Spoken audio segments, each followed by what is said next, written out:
नमस्कार, स्वागत है आप सभी का अनटोल्ड फैक्ट्स विद अभिषेक। दरअसल इस समय पूरे भारतवर्ष में लोकसभा चुनाव का माहौल चल रहा है और भारत के हर गली, हर चौराहे, हर नुक्कड़ पर, हर चाय की दुकान पर केवल चुनाव का चर्चा है।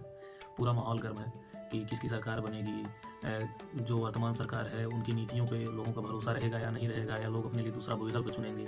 अगर चुनेंगे तो भारत के लोगों के पास दूसरा विकल्प है कौन सा, और अगर नहीं है, अगर विपक्ष मजबूत नहीं है तो उसका क्या कारण है। तमाम सारे मुद्दों पर चर्चाएं हो रही हैं। लेकिन ऐसा तो है नहीं कि ये पहली बार हो रहा है कि लोकसभा का चुनाव भारत में पहली बार हो रहा है। इससे पहले भी लोकसभा के चुनाव हुए हैं। अब तक भारत में कुल 17 बार लोकसभा का चुनाव हो चुका है। तो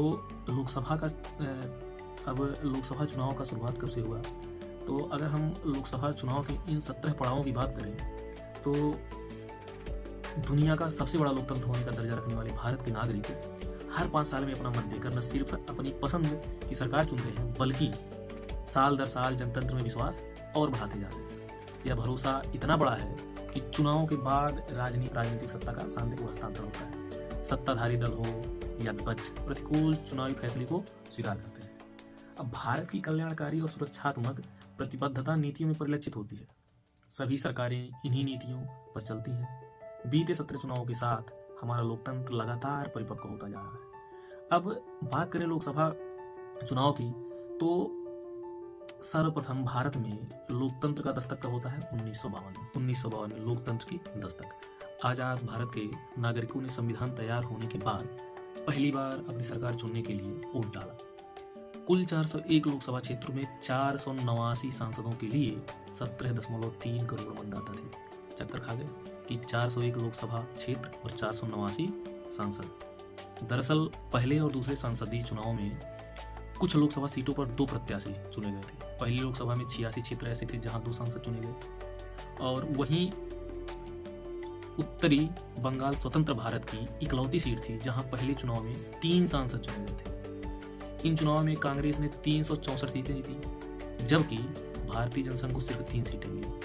निर्दलीय 37, भारतीय कम्युनिस्ट पार्टी 16 और सोशलिस्ट पार्टी 12 और अन्य को 57 सीटें मिली। कुल 44.87% मतदाताओं ने वोट डाले। 1952 के बाद दूसरा लोकसभा चुनाव होता है 1957 में।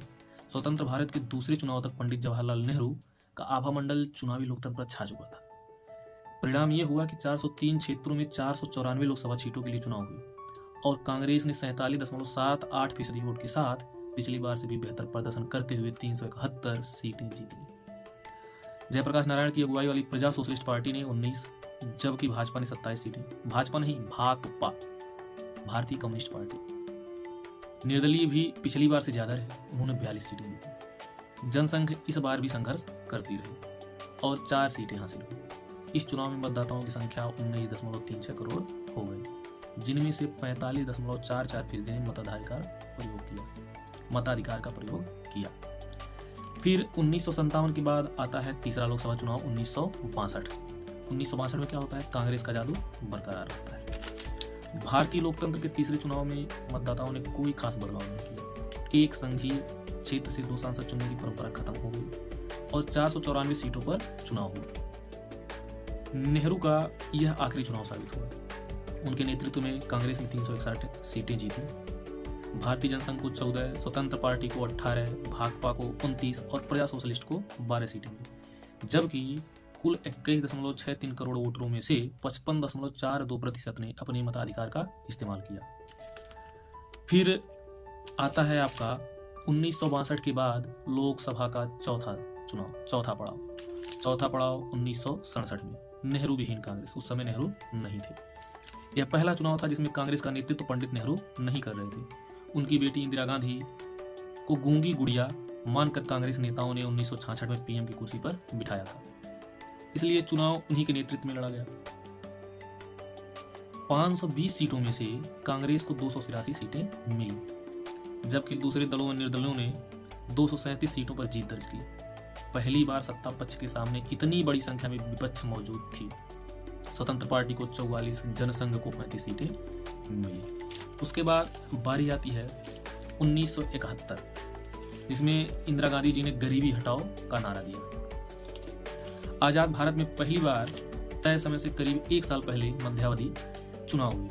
1969 में इंदिरा गांधी को कांग्रेस के पुराने नेताओं ने पार्टी से निष्कासित कर दिया। हालांकि ज्यादातर सांसद उनके साथ रहे, जिसके कारण वह प्रधानमंत्री बनी रही और 1971 में मध्यावधि चुनाव करवाया। उन्होंने देश से गरीबी हटाओ का नारा दिया और इसी नारे ने उन्हें फिर पीएम की कुर्सी तक पहुंचा दिया। 518 सीटों के लिए हुए चुनाव में कांग्रेस को 352 में जनसंघ को 22 सीटें केवल मिली। 1977 आपातकाल के बाद नहीं हुआ, कांग्रेस सत्ता से बाहर। इलाहाबाद हाईकोर्ट ने इंदिरा गांधी के संसदीय निर्वाचन को रद्द किया तो 1975 में उन्होंने आपातकाल लगा दिया। विपक्ष के बड़े नेता जेलों में बंद कर दिए गए। 1977 में उन्होंने स्थिति अपने मन मुताबिक समझकर चुनाव का ऐलान किया। समाजवादी, दक्षिण और मध्यमार्गी पार्टियां जनता पार्टी के रूप में एकजुट हुई और भारतीय लोकदल के निशान पर चुनाव लड़ा।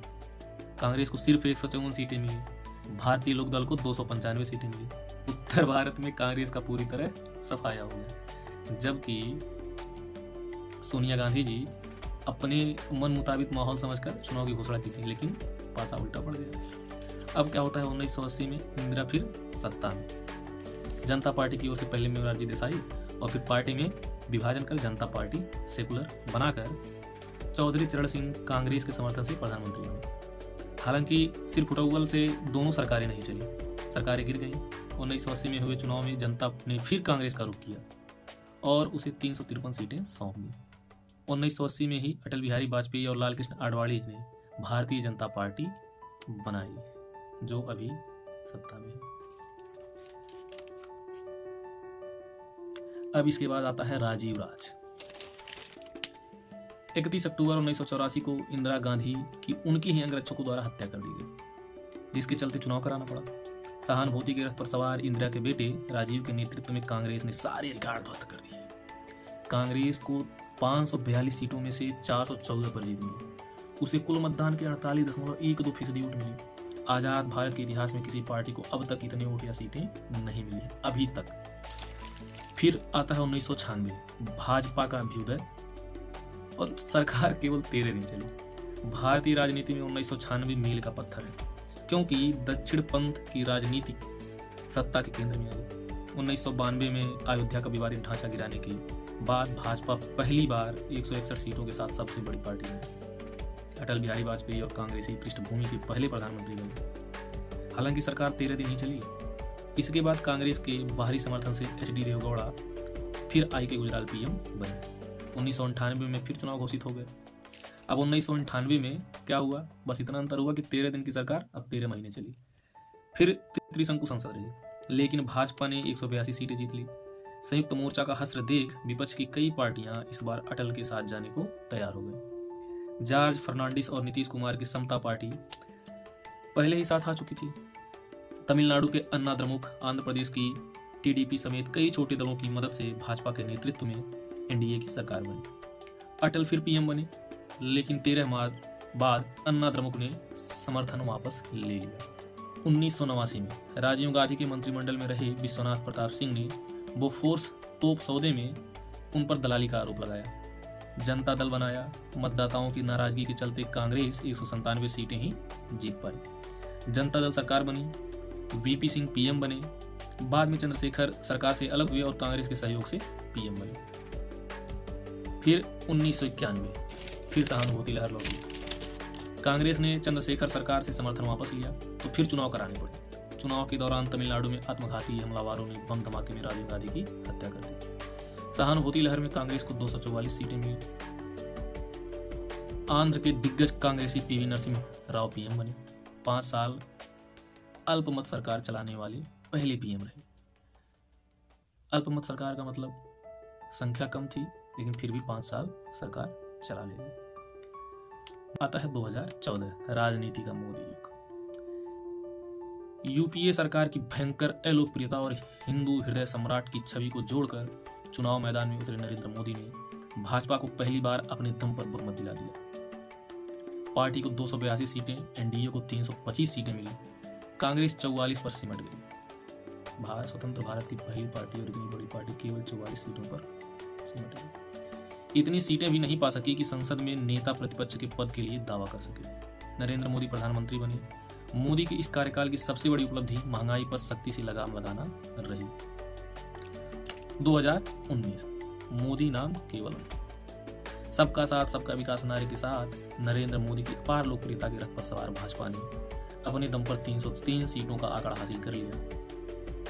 पश्चिम बंगाल, पूर्व, उत्तर, दक्षिण के कर्नाटक और तेलंगाना जैसे क्षेत्रों में उम्मीद से बेहतर प्रदर्शन किया। साबित हो चुका था कि मोदी के नेतृत्व में भाजपा उन राज्यों में पैठ बना चुकी है जहां कभी उसका झंडा उठाने वाले भी मुश्किल से मिलते। लेकिन अब राजनीति है। ये तो था लोकसभा के चुनाव का क्रम, कैसे हुआ, कब सरकार बनी, किसने समर्थन किया, किसने टांग खींचा, फिर से सरकार को गिराया, पहली बार गैर कांग्रेसी सरकार कब बनी। लेकिन इन सब चीज़ों में अगर मेरा कोई विचार जानना चाहे कि राजनीतिक दृष्टिकोण से पहले के भारत और अब के भारत में क्या अंतर आप देखते हैं, तो मुझे सबसे बड़ा अंतर नज़र आता है कि जो पहले का भारत था, जो पहले के नेता थे, चाहे वो कांग्रेसी नेता हो या कोई विपक्षी दल के अन्य नेता हो, सब में कहीं ना कहीं राष्ट्रहित सर्वोपरि था। लेकिन आज व्यक्तिगत राजनीति हो रही है। पहले के हमारे नेताजी सुभाष चंद्र बोस जी थे, उनका नारा था कि तुम मुझे खून दो मैं तुम्हें आज़ादी दूँ। और आज यही हमारे नेताजी हैं, कहते हैं तुम मुझे चंदा दो मैं तुम्हें धंधा दूँ। बस यही अंतर है पहले की राजनीति की में और आज की राजनीति में। बाकी सरकार कोई भी हो राष्ट्रहित में ही काम करेगी। हाँ, बस अंतर इतना है कि कुछ सरकारें ऐसे हैं जो व्यक्तिगत हित के लिए राष्ट्रहित को बौना साबित कर देती हैं। बाकी सब समझदार है। चुनाव का समय चल रहा है। आप महंगाई का बात करते हैं, बेरोजगारी का बात करते हैं, पेपर लीक होता है, ये सब सारी चीज़ें चुनाव होने के बाद, सरकार बनने के बाद ही आप बात करते हैं। और जब आता है चुनाव का समय तो आपको हिंदुत्व सबसे बड़ा मुद्दा नज़र आता है, आपको मंदिर सबसे बड़ा मुद्दा नज़र आता है। तय आपको करना है कि आपको क्या चाहिए, आपको कैसी सरकार चाहिए, क्योंकि सरकार चुनना आपको है, ये आपके हाथ में। तो सोच समझ कर वोट दीजिए और ऐसा सरकार चुनिए जो आपके बच्चों का भविष्य बेहतर बना सके और आपका भविष्य बेहतर बना सके। तो अभी आपने जितना भी देखा और सुना, ये था भारत के लोकतंत्र का विकास।